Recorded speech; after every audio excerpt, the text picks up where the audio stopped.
Sustainable development तो छोड़ो, BJP government सरकार है, ये बीजेपी गवर्नमेंट आरएसएस चलाता है। आरएसएस अपना ऑर्गेनाइजेशन चलाने के लिए भारत को कितना डिवीजन बनाया, तो फायदा क्या फायदा। एक राज्य उत्तर प्रदेश 12 करोड़ का होता है और तेलंगाना 4 करोड़ का होता है। हमारा पॉपुलेशन कम है। हमारा ये डिस्टिंक्ट कल्चर है, डिस्टिंक्ट आइडेंटिटी है, डिस्टिंक्ट हिस्ट्री है, और ये सब के कारण हम चाहते हैं कि हमारे संविधान में आर्टिकल 3 कहता है कि बाहर के बाउंड्री बदल नहीं सकते, लेकिन अंदर के बाउंड्री आप कितने भी बना सकते हैं, नाम बदल सकते हैं, छोटे कर सकते हैं या छोटे छोटे राज्य। मेरा नाम निरूप रेड्डी है, मैं हूँ तेलंगाना का, हैदराबाद का।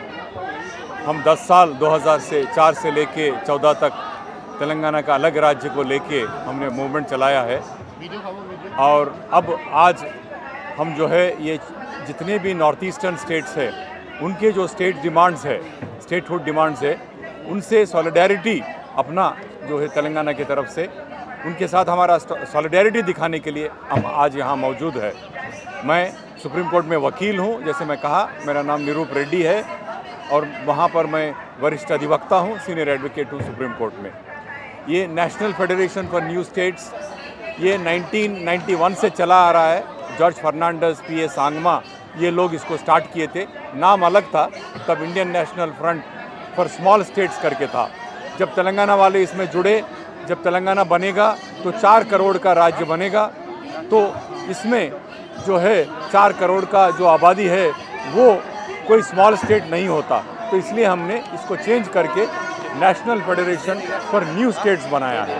तो आप जानते हैं जब भारत बना तो यहाँ पर 5 या 6 स्टेट थे अंग्रेज़ के नीचे, बड़े बड़े राज्य थे, और बड़े बड़े जो प्रिंसली स्टेट्स थे वो बड़े बड़े 5 या 6 थे, लेकिन 500 से अधिक छोटे छोटे रजवाड़े थे।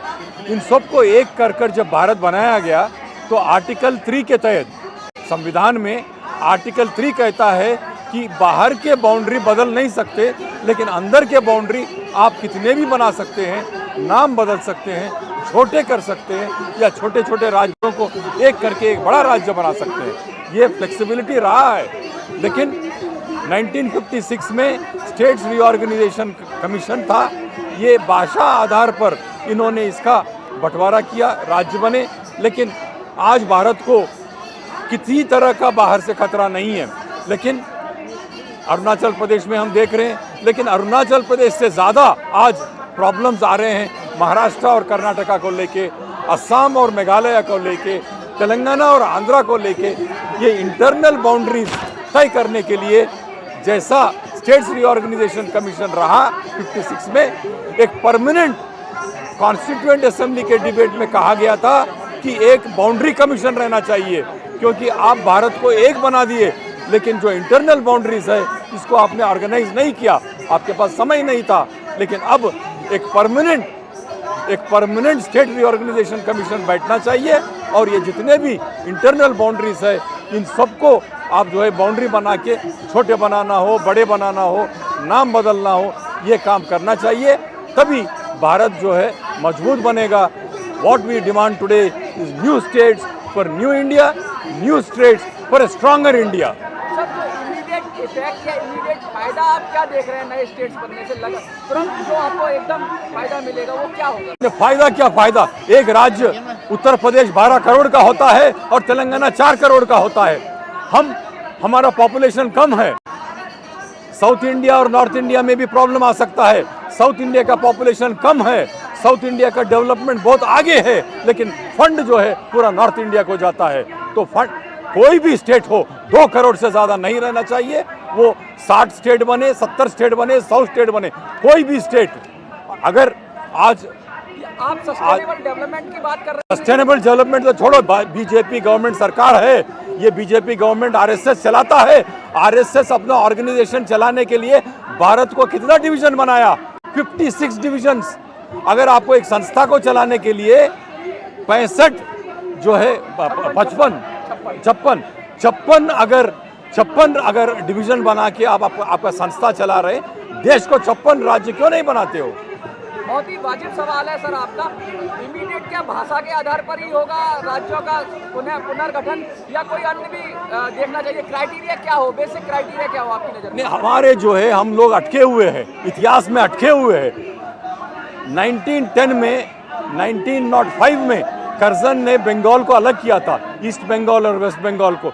तब उन्होंने कहा कि जो भाषा बोलेंगे उनका एक आज राज्य रहेगा करके हमने 1928 में नेहरू कमीशन, मोतीलाल नेहरू कमीशन ने कहा कि जब भारत को स्वतंत्रता मिलेगा तो भाषा आधार पर हम इसको करेंगे।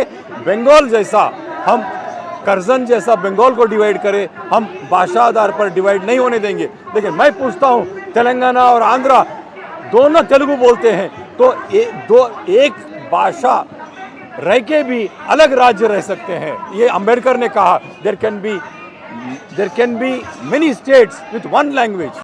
Many states with one language. Munish sir, क्या कहेंगे आप? बहुत गंभीर बात उठाई सर ने, प्रश्न किया कि भाषा का कोई मतलब है नहीं, बहुत सारी चीज़ें होती हैं। तो क्या क्या फैक्टर हैं जिससे आपको लगता है कि नए स्टेट बनने के लिए होने चाहिए? और दूसरी बात, गोरखालैंड की बात हो रही है जैसा, तो थोड़ा उसमें संक्षिप्त इतिहास भी बताइए उसका कि किस तरह से मूवमेंट चला।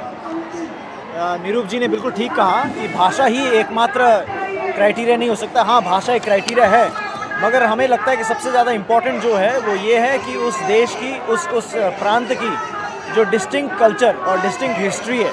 जैसे गोरखालैंड के बारे में आपने मुझे पूछा, तो गोरखालैंड क्षेत्र जिस जगह में हम लोग मांग रहे हैं वो इस समय वर्तमान बंगाल में है, मगर बंगाल के साथ उसका जो इतिहास है या जो उसका कल्चर है या जो उसकी संस्कृति है उसका कोई भी मेल नहीं खाता। हमारा इतिहास अलग ही इतिहास है, बंगाल का इतिहास अलग ही इतिहास रहा है। हमारी एक डिस्टिंक्ट आइडेंटिटी है, हमारी एक डिस्टिंक्ट वजूद है, हमारी एक डिस्टिंक्ट पहचान है और हमारी एक डिस्टिंक्ट हिस्ट्री है, अलग इतिहास है। और हमारा कल्चर भी अलग है, हमारी भाषा भी अलग है, सब कुछ अलग है, हमारा ज्योग्राफी भी अलग है। इवन गोरखा रेजिमेंट भी है आज देश के अंदर। जी, गोरखा रेजिमेंट तो है, वो तो मुद्दा अलग है। मेरे कहने का मतलब हमारा ये डिस्टिंक्ट कल्चर है, डिस्टिंक्ट आइडेंटिटी है, डिस्टिंक्ट हिस्ट्री है, और ये सब के कारण हम चाहते हैं कि हमारा गवर्नेंस भी इस कारण से अलग से हो। नए राज्य बनाने का ये एक बहुत इम्पोर्टेंट एक माप है। क्या संदेश देना चाहेंगे आप इस प्रेस कॉन्फ्रेंस के माध्यम से? हम यही कहना चाहेंगे कि भारत को यदि सशक्त करना है तो भारत के हर एक जन समूह को सशक्त करना होगा। ऐसा नहीं होगा कि कोई जन समूह का रिप्रेजेंटेशन ही नहीं है, उनका गवर्नेंस में पार्टिसिपेशन ही नहीं है। तो अगर जितने जन समूह हमारे कमज़ोर रहेंगे, भारत भी समग्र रीति से उतना ही कमज़ोर रहेगा। जब तक प्रत्येक जन समूह, प्रत्येक व्यक्ति सम्मिलित नहीं होगा, तब तक देश भी मजबूत नहीं होगा। तो हम जैसे कहते हैं, हमारा नारा है, NFNS का नारा है, new India through new states for new India, one nation many states. इसमें हम विश्वास करते हैं। बहुत बहुत धन्यवाद आपको।